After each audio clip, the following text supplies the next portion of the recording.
Quer saber tudo sobre as principais migrações do Brasil, tanto internas quanto externas? Então, ó, se liga aí no vídeo.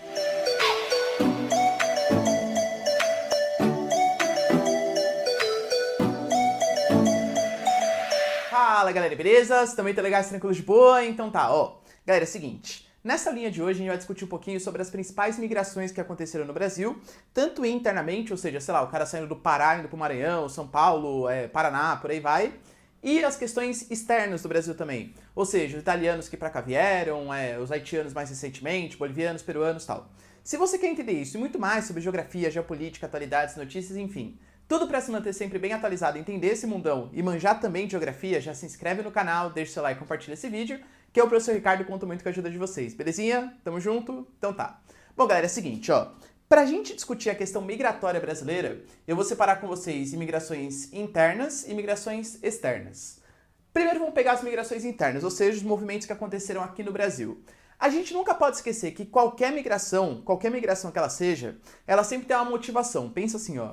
Em 99,99% das vezes, se o cara tá de boa no lugar onde ele vive, ele não vai querer sair de lá. Regra, enfim, né? Ele conhece a família dele, é a língua mais fácil pra ele, é o local onde ele nasceu, né? Tem os seus amigos e tal.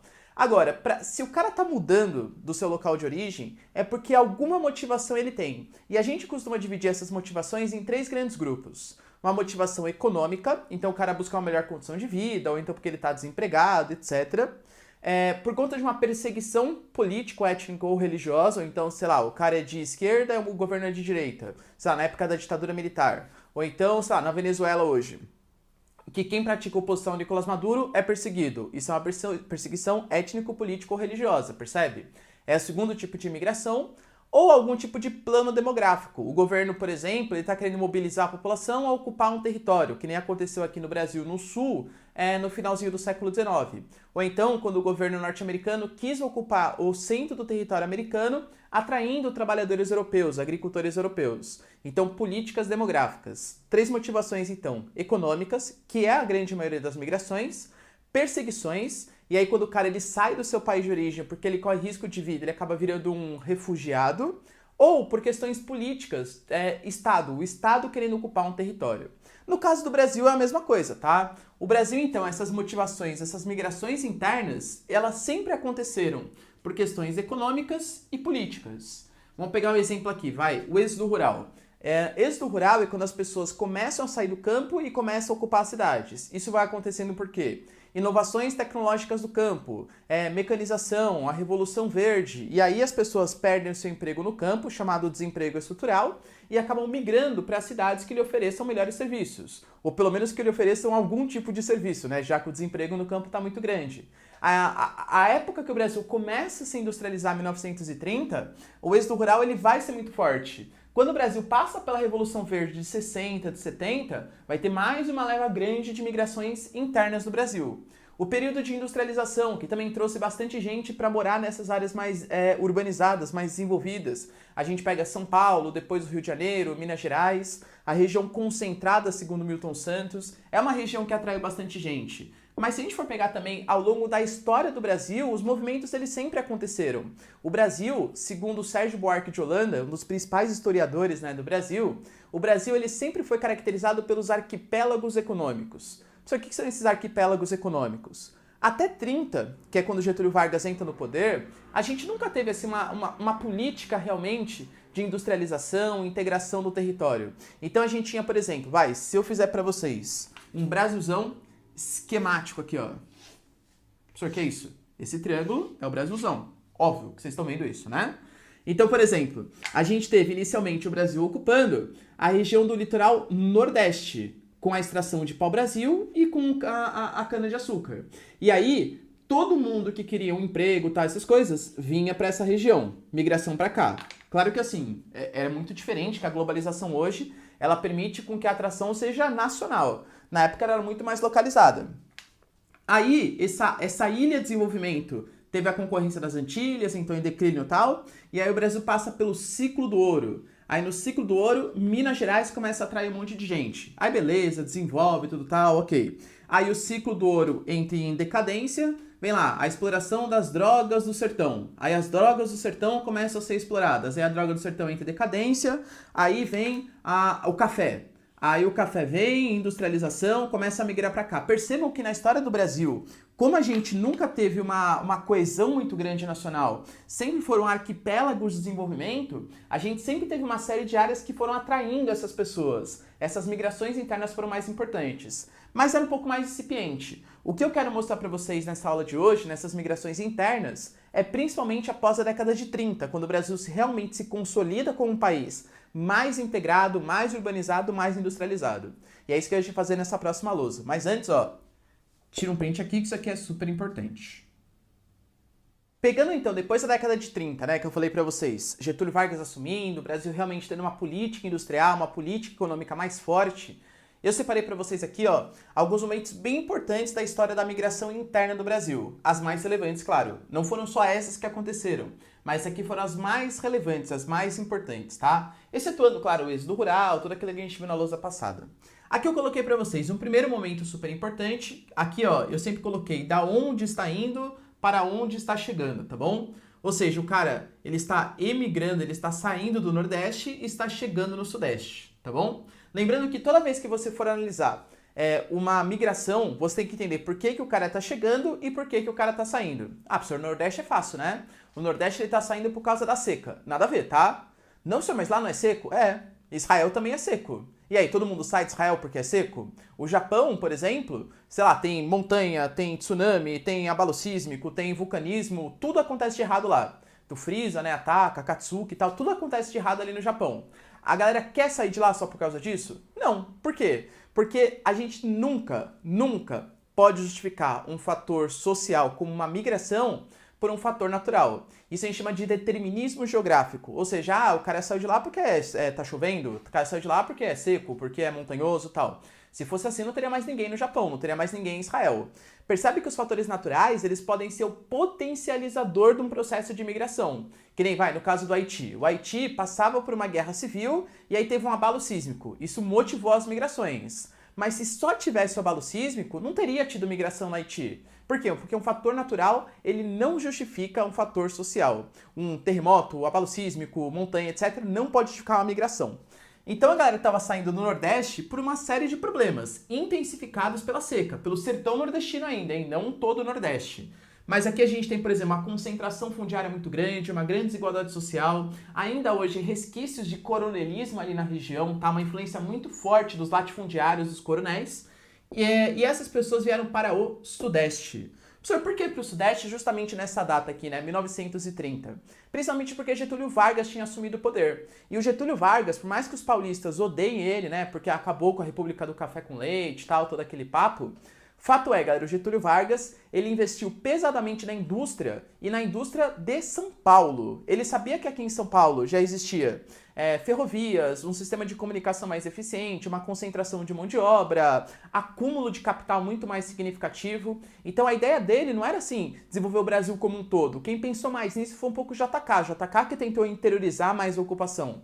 Getúlio Vargas, ele concentrou a industrialização no Sudeste, em São Paulo principalmente. Então imagina, a gente estava tendo um processo de industrialização, vamos desenhar aqui o Brasilzão, esquemático de novo, em São Paulo.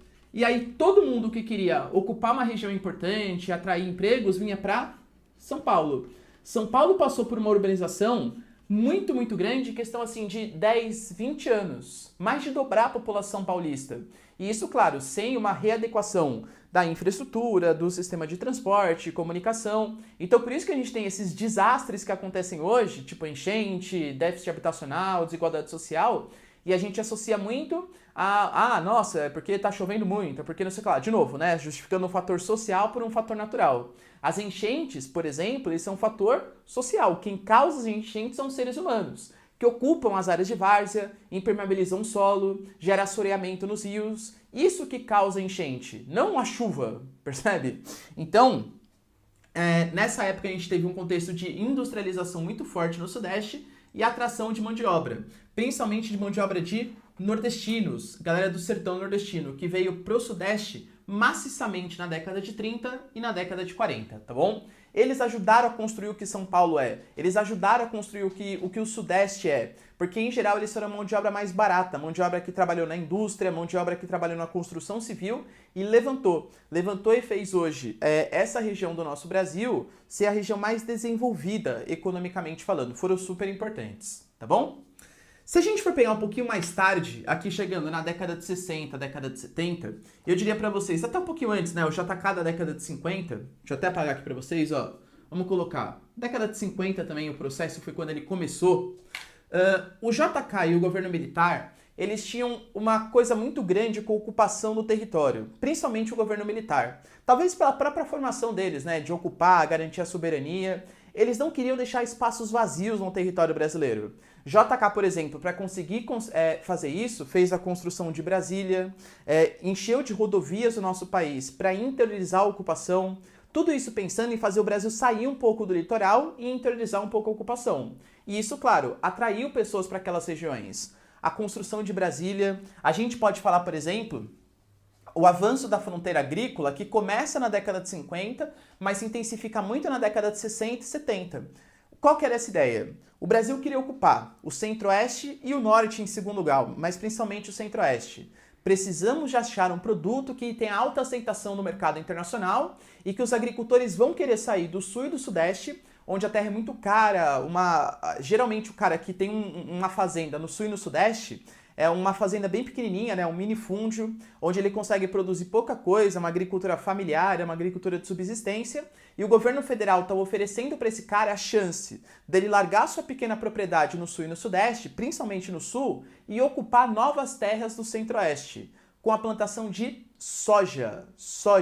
A soja tinha grande aceitação. A gente acha hoje, né, que a soja, nossa, soja é centro-oeste, e centro-oeste é clima tropical. Mentira! A soja, ela naturalmente é de um clima mais temperado, um clima subtropical, que nem existia no sul do país. Quem trouxe a soja para o Brasil foram os alemães. Os alemães bem no finalzinho do século XIX.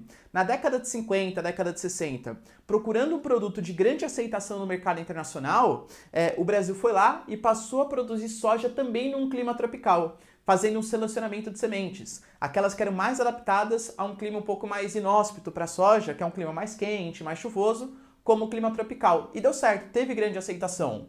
E aí, a gente cada vez mais pressionou a fronteira agrícola, ou seja, a área onde ainda não se plantava no Brasil, foi avançando primeiro para o centro-oeste, e hoje a fronteira agrícola, ela já está entre Rondônia e Maranhão já. O norte do Mato Grosso, pelo menos, né? Rondônia, norte do Mato Grosso e Maranhão. Avançando por todas aquelas regiões. Esses primeiros agricultores que desbravaram essas novas terras, a gente chama de as frentes pioneiras. Pioneira é quando você é o primeiro a fazer alguma coisa, né? A frente pioneira, os primeiros agricultores que desbravaram o centro-oeste e o norte do país. Principalmente com soja, mas também pecuária bovina, milho, algodão, alguns outros produtos também. A gente não pode esquecer algumas políticas do próprio governo militar.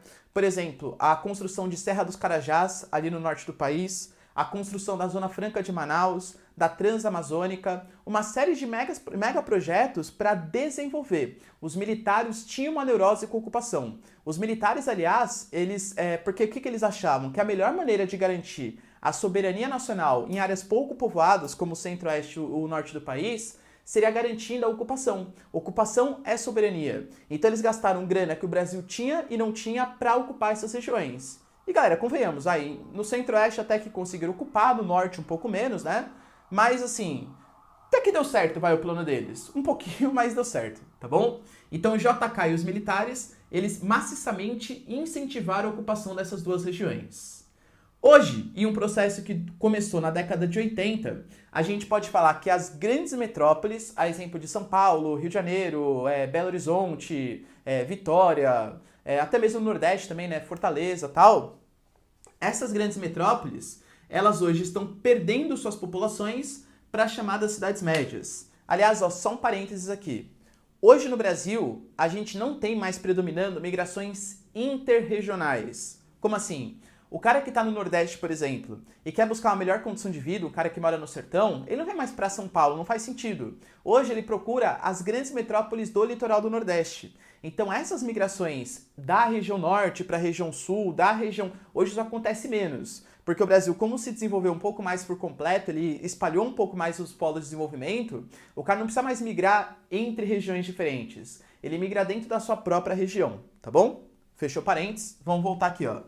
Essas grandes metrópoles hoje estão perdendo população. São Paulo, Rio de Janeiro e tal. Por quê? Porque essas cidades, aqui um conceito importante do Milton Santos, elas apresentam cada vez mais rugosidades. O que são essas rugosidades, professor? Dificuldades. Pensa, por exemplo, ó, uma empresa, eu sou um empresário, eu quero abrir a Ricardos Globo, para variar, né? Uma empresa que vai produzir globos terrestres. Aí eu posso pensar, bom, eu posso abrir, por exemplo, em São Paulo, que é uma cidade grande, ou eu posso abrir, por exemplo, sei lá, em Jundiaí, que é uma cidade que fica próximo de São Paulo e que é grandinha também, né? Mas assim, não é uma nossa, São Paulo, etc. Eu vou pensar os custos de produção que eu tenho em São Paulo. São Paulo tem uma mão de obra muito cara, os sindicatos são muito bem organizados, o aluguel da terra é muito caro, um trânsito absurdo. Tudo isso são dificuldades, são rugosidades, segundo Milton Santos. Coisas que atrapalham o desenvolvimento econômico. Se eu vou abrir a minha empresa, por exemplo, em Jundiaí, Jundiaí é uma cidade que está muito próximo, né, de rodovias, então o sistema de escoamento é muito fácil. É muito próximo de São Paulo, então o sistema de comunicação ele é tão eficiente quanto o sistema de São Paulo. É muito mais barato a terra, os sindicatos são menos organizados, eu posso burlar as leis ambientais, infelizmente, em geral mais fácil, porque a fiscalização não é tão grande como na cidade de São Paulo.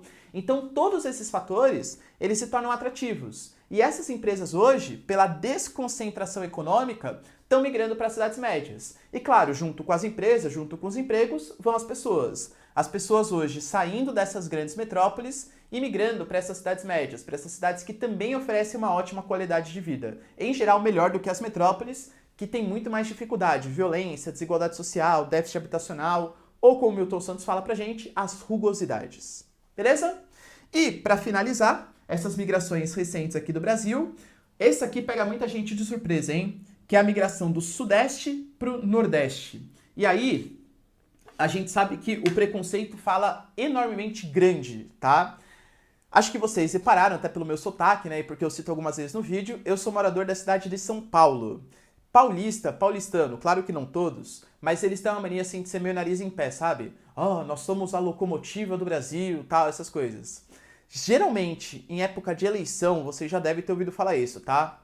Nossa, eu tinha que separar o Nordeste, né? Porque o Nordeste, nossa, a galera só vota no PT, só vota não sei o que lá, tal. Galera, não tô defendendo nenhum partido político, nem falando bem de um, nem falando bem de outro, não é isso, tá? Mas a ideia é o seguinte, a gente tem um preconceito muito grande achando, né, nós aqui sudestinos, que, nossa, nós somos o motor de desenvolvimento do nosso país, a galera quer vir morar aqui, eles querem... Mentira! Isso não é mais verdade. Hoje, e principalmente nos anos 2000, a região que percentualmente mais crescia no Brasil era o Nordeste, o litoral do Nordeste, sendo chamado até, pasmem, de Tigre Equatorial, tamanho crescimento econômico que eles tiveram nos anos 2000. Então as grandes metrópoles do litoral nordestino, Natal, Fortaleza, Recife, todas essas grandes regiões metropolitanas, hoje elas atraem muito mais gente. E imagina o cara que veio para o Sudeste na década de 30, na década de 40, o avô, né, o pai da pessoa tal, que não conseguiu um bom emprego, porque nem todo mundo conseguiu, e o cara tá vivendo na informalidade, o cara tá vivendo como uma uberização da economia, sem condições trabalhistas, o cara percebe que hoje o Nordeste talvez seja muito mais atrativo para ele conseguir fazer as suas atividades econômicas. Então, principalmente, após a década de 90, mas acontecendo até hoje, a migração de retorno ela se faz presente. Ou seja, os descendentes dos nordestinos que vieram para o Sudeste na década de 30 e década de 40 e vão voltar para o Nordeste buscando melhores condições de vida. Porque hoje o mercado de trabalho de São Paulo está saturado, o cara não encontra mais oportunidade de emprego. É uma hipertrofia do setor terciário. Muita gente procurando os mesmos empregos. Então o cara está saindo do Sudeste e está buscando melhores condições de vida no Nordeste. Hoje, o saldo migratório de pessoas São Paulo e as regiões nordestinas. Hoje, mais gente sai de São Paulo e vai para o Nordeste do que pessoas vêm do Nordeste para São Paulo. É a chamada migração de retorno. Beleza, galera? Deu para entender? Esses aqui são os principais movimentos que aconteceram pós século XX, tá bom? Então, ó, tira um print dessa lousa e é isso aí sobre as migrações internas do Brasil. Vamos falar um pouquinho então sobre as migrações externas do Brasil? Vamos lá, ó. Quando eu falo para vocês das migrações externas, eu estou falando para vocês de pessoas que vieram para o território brasileiro que viviam em outros países. Se a gente for pegar no passado brasileiro, o Brasil ele foi formado sim por imigrantes europeus, isso aqui é super importante, tá? E eu vou separar para vocês alguns dos grupos que mais vieram determinado, depende ali do período. Se a gente for pegar o período colonial do Brasil, que vai de 1500, na verdade 1530, né, quando o Brasil efetivamente foi ocupado, mais de 1500, a 1822, quando ele, Dom Pedro I, foi lá e declarou nossa independência, um ato heróico, né? Mentira, historiadores, não fiquem bravos comigo, tá bom? O que acontece? O Brasil, ele tinha 3 grupos ali mais importantes que migravam para cá. Espanhóis e portugueses. Muito cuidado por quê? Apesar de eu ter colocado para vocês que são grupos imigrantes, ou seja, que estão entrando no Brasil, esses caras podem ser considerados imigrantes? Não, tá? Por quê? Porque o Brasil não era Brasil, o Brasil era uma colônia portuguesa. Então, o português que saía de Portugal e vinha para o Brasil, ele não era bem um imigrante, porque ele estava saindo de um território português e estava indo para um outro território português. E os espanhóis, vocês não podem esquecer que durante muito tempo eles ficaram nessa... Perdão?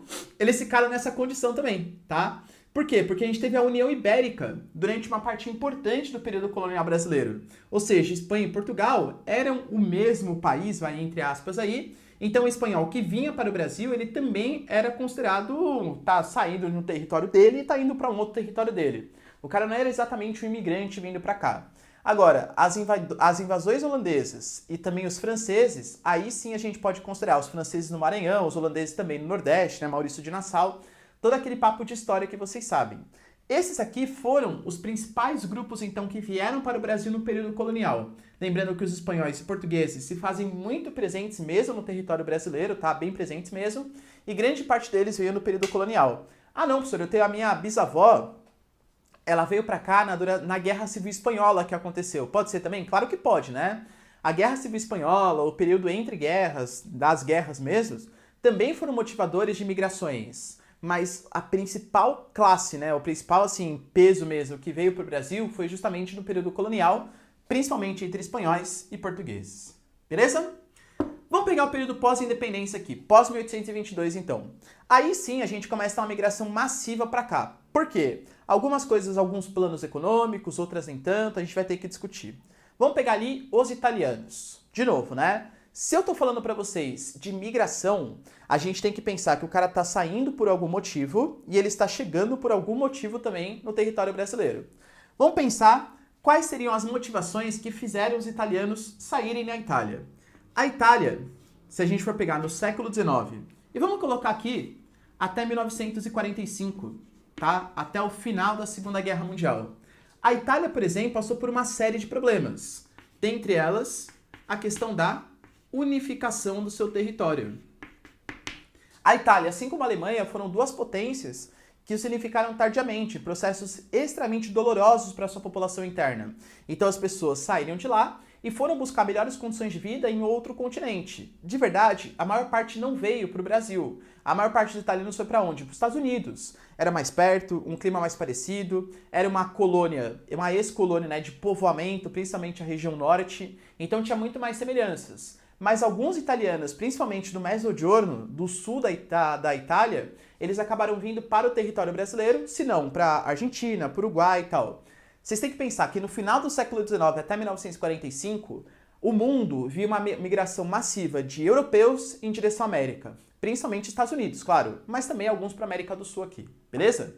Então aqui, ó, o processo de unificação da Itália, extremamente doloroso. Desemprego, desigualdade social, falta de moradia, as pessoas vieram para cá. A gente pode colocar o período da chamada paz armada. Professor, o que seria essa paz armada? Todo mundo sabia que ia ter uma guerra na Europa no final do século XIX e começo do século XX. Os países europeus eles estavam se armando. Estava tendo um desemprego muito grande por conta da segunda Revolução Industrial. Imagina, a segunda Revolução Industrial, ela gerou um desemprego estrutural muito grande. Os italianos não tinham mais onde trabalhar.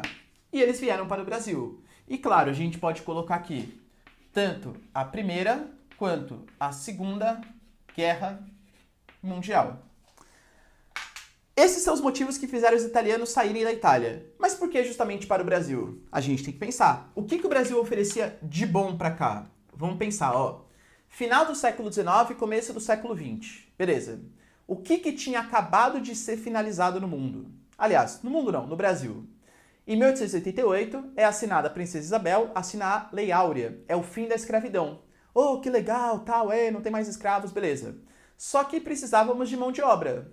Quem que a gente vai chamar para ser mão de obra para nossas lavouras de café? Lembrando que os italianos, eles eram principalmente pro Sudeste, principalmente para São Paulo, tá? Que eu falei para vocês, eu moro em São Paulo e assim, a gente tem uma série de bairros tipicamente italianos. O bairro do Bexiga, por exemplo, comemorações italianas como a festa da Querupita. Tem, por exemplo, um time que não tem mundial, que é o Palmeiras. O estádio dele chamava, sou corintiano, tá? Chamava Palestra Itália. É time de imigrante italiano que veio pra cá, percebe? A migração italiana é muito forte, se faz muito presente aqui em São Paulo. Por que exatamente para São Paulo os italianos vieram? Eles vieram para trabalhar nas fazendas de café. Então, ó, as fazendas de café precisavam de mão de obra. Mais tarde, a gente pode falar também que, inclusive, as indústrias também estavam precisando de mão de obra. As indústrias que, se tiveram a sua gênese em São Paulo, também precisavam de mão de obra. E aí o italiano, ele vinha com uma promessa. Ele fala assim, na Itália você está se ferrando, hein? Pode perceber. Unificação, paz armada, desigualdade social. Vem trabalhar aqui numa fazenda em São Paulo. Eu, fazendeiro paulista, eu sou super bonzinho com vocês. Olha que gracinha que eu sou. Eu te pago a passagem, alimentação, estadia, faço tudo para você vir trabalhar aqui na minha fazenda. O italiano, galera, sofrendo na Itália, vinha para o Brasil. Beleza. Quando ele chegava aqui, o fazendeiro vinha prestar conta. Ô, italiano, legal que você veio para cá e tal, né? Beleza. Só que você sabe que você tem uma dívida comigo, né? Tem uma dívida com você? Tem uma dívida comigo, claro que tem. Eu paguei a sua passagem, paguei a sua alimentação, paguei as suas roupas. Você agora vai morar aqui na minha fazenda, você vai ter que pagar um aluguel. Você vai se alimentar da minha comida, você vai ter que pagar por essa comida. Então fica tranquilo, ó, que o seu salário é de 500, tá bom? Só que deixa eu somar aqui sua dívida. Sua dívida é de 1.000 e os juros é 50%. Então por mês você está me devendo mais 500 reais. O italiano ganha 500. Ele já está devendo 1.000 por tudo que o fazendeiro pagou. E por mês a dívida dele aumenta 500. Que coincidentemente é o salário que ele recebe. Então na prática, o cara vai ter uma dívida para sempre e nunca vai conseguir pagar aquela dívida. Só que enquanto ele não pagar a dívida dele, o cara está preso no local onde ele trabalha. Nossa, professor, deixa eu ver, ó. Um cara que está trabalhando em troca de alimentação, roupa, moradia, é escravo. É escravo o nome disso. Você acha que fazendeiro de café ia querer se livrar da escravidão? Imagina, o que eles fizeram foi reformular a política de escravidão, a chamada escravidão por dívida. Italiano, você vem pra cá. Só que como eu tô mantendo você aqui, você vai ter que retribuir com o seu salário. Ou seja, você não ganha nada. E enquanto você não pagar sua dívida, que você nunca vai conseguir pagar, você vai estar escravizado nessas terras. Aqui, galera, os fazendeiros paulistas, eles fizeram muito mal, eles exploraram muito a mão de obra italiana. Principalmente inicialmente na fazenda de café, mas também depois nas indústrias, ok? Então, ó, por isso que os italianos são bem fortes no Sudeste, principalmente em São Paulo, beleza? Pode dar um print aqui, que a gente vai falar um pouquinho sobre os alemães agora. Pegando então um outro grupo super importante para a nossa história, que é o grupo dos alemães. Os alemães muito mais típico do sul do país, tá? E Paraná um pouquinho menos, Paraná tem bastante italiano, japonês e tal. Mas no sul do país, Santa Catarina e Rio Grande do Sul, muito forte a presença alemã. Eu, por exemplo, galera, para o sul do país, já fui para Gramado, né, muito próximo de Porto Alegre, e é impressionante como em todo estabelecimento, eles têm uma coisa muito forte, assim, muito regionalista, né, eles são muito assim, o cara se diz sulista. Então no estabelecimento ele tem uma bandeirinha, por exemplo, do Rio Grande do Sul, tá? Isso, para quem gosta de futebol, assim como eu, observe uma partida do Inter, ou do Grêmio, ou do Caxias, ou do Juventude, vocês vão ver que sempre vai ter bandeiras de Porto Alegre lá, bandeiras, perdão, do Rio Grande do Sul. Eles são extremamente regionalistas. E assim, a presença da colônia, da comunidade alemã é muito forte. Existem vilas, por exemplo, em Santa Catarina, que até hoje falam alemão, tá? Eles têm ali alimentação alemã, vestimenta alemã, aquelas casinhas típicas alemãs, eles se comunicam em alemão. É uma característica muito forte mesmo alemã, tá? Por que isso aconteceu? Por que os alemães vieram com tanta força assim para o sul do país? principalmente no final do século XIX. Vocês vão achar meio repetitivo porque os motivos eles são extremamente parecidos com os motivos italianos. A Alemanha, assim como a Itália, foram os países que mais demoraram a unificar na Europa. Então o processo de unificação alemã foi muito intenso, né, do Bismarck e tal, e gerou muita guerra mesmo, muito conflito. Os alemães, buscando uma melhor condição de vida, foram para as Américas, principalmente Estados Unidos, mas alguns também para o Brasil, tá bom? De guerras, Primeira e Segunda Guerra, acho que não existe país que sofreu mais e que fez outros sofrer mais também do que a Alemanha, na Segunda Guerra Mundial, mas na Primeira também. E o processo de Segunda Revolução Industrial, que gerou um altíssimo desemprego. Então eles foram os fatores motivadores da repulsão. Mas por que exatamente para o Brasil e por que exatamente para o Sul? Primeiro ponto, clima, né? Galera, o clima da Alemanha, ele é muito mais intenso, muito mais diferente do que o clima do sul da Itália. Então no sul da Itália, eles estavam até acostumados a um clima um pouquinho mais quente, vieram para São Paulo sem grandes problemas. Agora, o clima subtropical do sul do país, ele é o que mais se assemelha ao clima mais frio, como é o clima da Alemanha. Então os alemães vieram para ocupar o sul do país até pela questão climática. Pela experiência na agricultura. A agricultura é muito mais parecida com a agricultura alemã, a agricultura do sul do país. Que não é um clima temperado, mas é um subtropical, é parecidinho. Mais ou menos, né? Mas mais ou menos parecido. Mas eles vieram aqui com uma tentativa de ocupação do território brasileiro. O século XIX, ele foi um século extremamente conflituoso para o sul do país. Guerras que ali aconteceram com o Uruguai, com a Argentina, o domínio territorial. E galera, de verdade, a melhor maneira de você garantir a soberania de um território é você ocupando esse território, que foi o que os alemães fizeram. Então o governo brasileiro, ele doou uma série de pequenas propriedades mesmo, tá? Que isso reflete, aliás, na distribuição agrícola até hoje do sul do país, pequenas propriedades para os alemães ocuparem o território. Isso é um ponto super importante. Enquanto os italianos, eles vieram para trabalhar na fazenda dos outros, num sistema que o cara pagava viagem, escravidão por dívida, os alemães não. Os alemães, eles vieram para ser donos das suas próprias propriedades. E pequenas propriedades. A ideia não era ocupar o território? O que adianta dar um latifúndio gigantesco pro alemão? Vai ter um alemão a cada, 10 mil hectares? Não faz sentido, tá? Então, pequenas propriedades foram distribuídas com o alemão sendo dono da sua propriedade. Mas por que alemão? Porque os alemães são branquinhos. Ai, professor, que preconceito. É verdade, não posso fazer nada, galera, tá? O governo brasileiro, ele tinha claramente, seguindo uma corrente filosófica positivista, de ordem, progresso, avanço, uma corrente de vamos nos livrar desse passado escravocrata. O que representa um negro no século XX? Representa um passado de escravidão, atraso, um país que não é mais moderno. Aqui não, estamos no modelo agora liberal, liberal bem entre aspas, tá? Mas um momento assim, de progresso, de ordem, vamos nos livrar desses negros aqui na nossa sociedade. Vamos alçar o embranquecimento da população. Era uma política de Estado, embranquecer, e nada melhor para fazer isso do que os alemães. Só que os alemães, até pela própria questão cultural, eles se miscigenaram muito menos com a população local. Italiano, por exemplo, ele é muito mais misturado no Sudeste. Se for pegar aqui em São Paulo, quem é descendente de italiano? Cara, mais da metade das pessoas levantam a mão, tá? Eles se miscigenaram bastante com a população.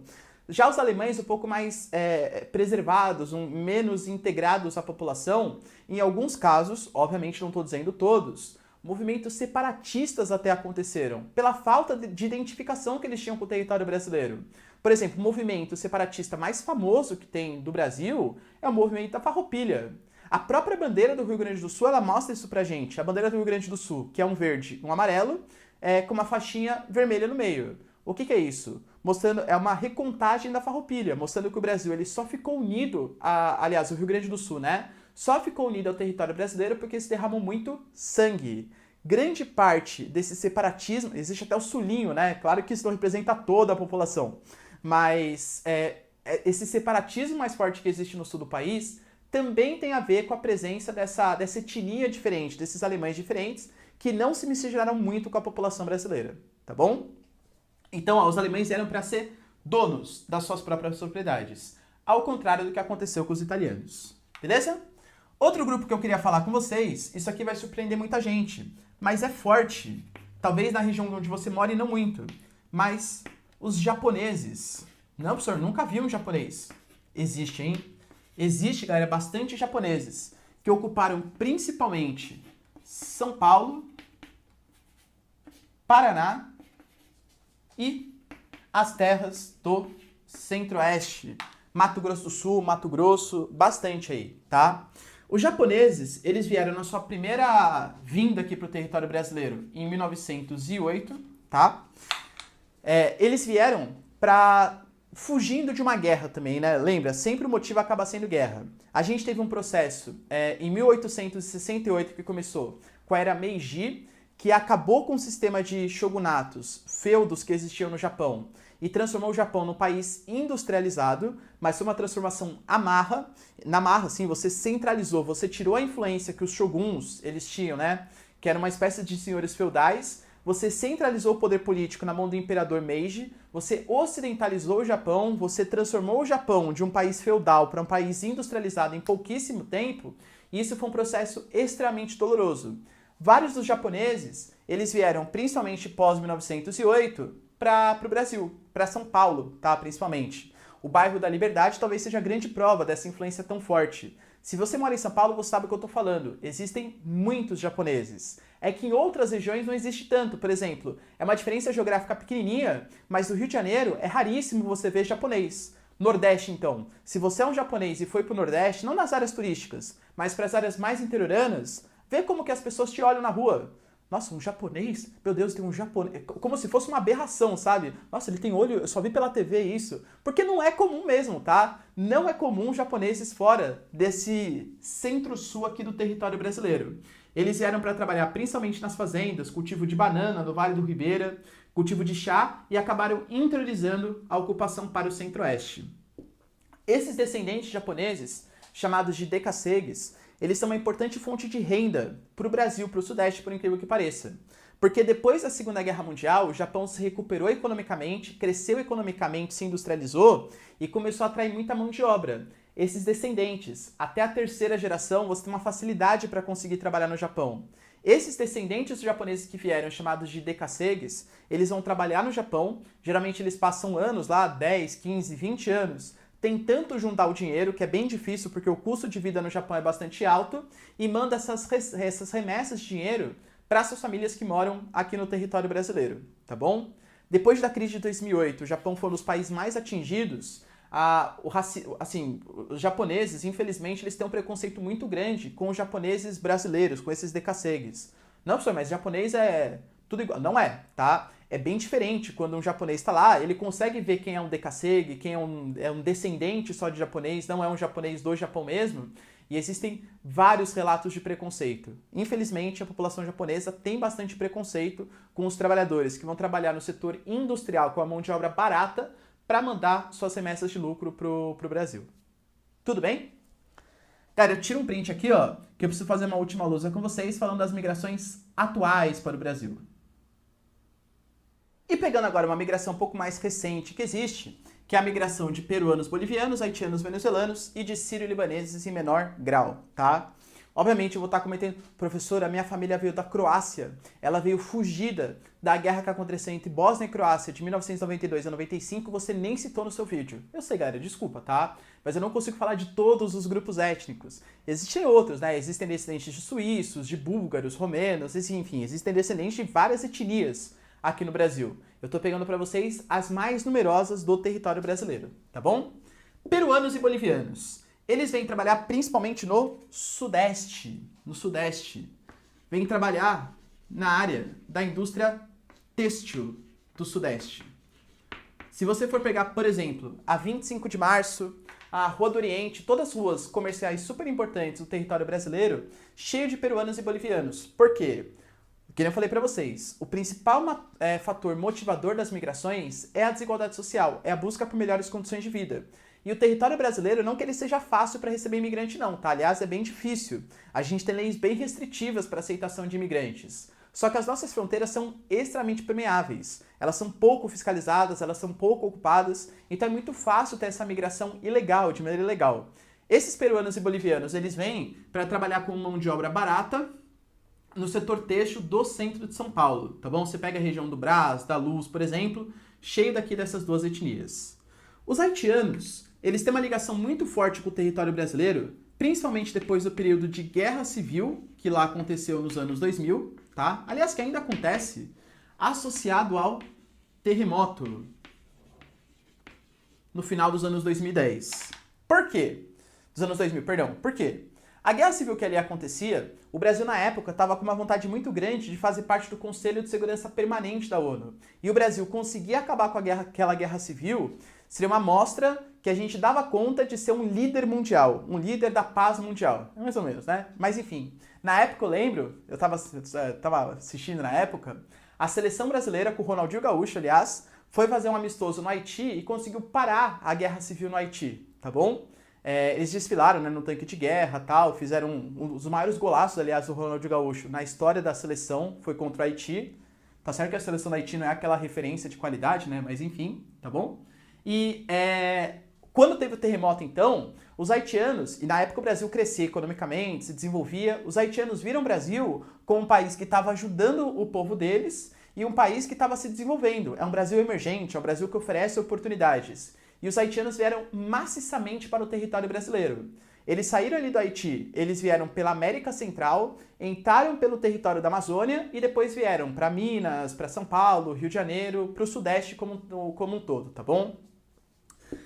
Os haitianos, eles sofrem muito preconceito, em geral eles não têm acesso a bons empregos, tal, apesar de que, isso de maneira geral, tá? Os peruanos, os bolivianos, os haitianos que vêm para cá, em geral não é o pé rapado, tá? Não é assim o cara de má qualificação nem nada. É o cara que era engenheiro, que era médico, porque esse cara é o cara que conseguiu juntar um pouquinho de dinheiro para sair da condição de vida péssima que ele tinha. Mas é que ele não consegue ter acesso a esses bons empregos. Esse cara que vem para cá, o haitiano, várias vezes ele consegue alguns benefícios por ser considerado um refugiado.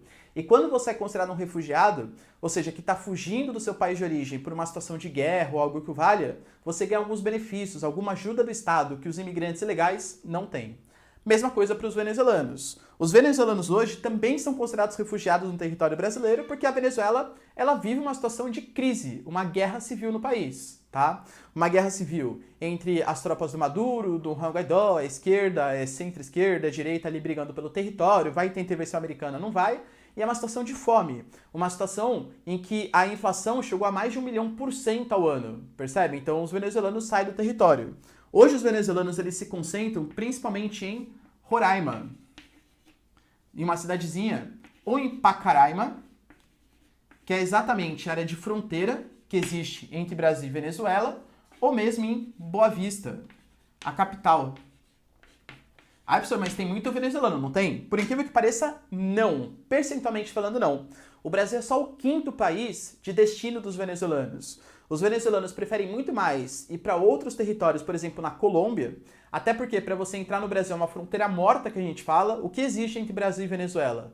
Uma floresta gigantesca, sem urbanização, sem oportunidade. O Brasil é um país que fala português, não é um país que fala espanhol, a exemplo dos colombianos, dos argentinos, né, e por aí vai. E o Brasil, infelizmente, ele é conhecido por ser um país racista com os venezuelanos, tá? Olha a fama que a gente tá ganhando por aí, tá bom? Mas enfim, os venezuelanos, muitos deles vêm e ocupam o território de Roraima. O governo federal tinha prometido mandar verbas para distribuir essa população, mas não fez isso de maneira eficiente. Os sírio-libaneses, que vieram também no século XX, acredito que vários de vocês tenham algum tipo de descendência sírio-libanesa, mas se intensificou principalmente após a Guerra Civil, a Guerra Civil de 2011, na Síria, e que impactou também no Líbano, né, país que faz fronteira ali com a Síria.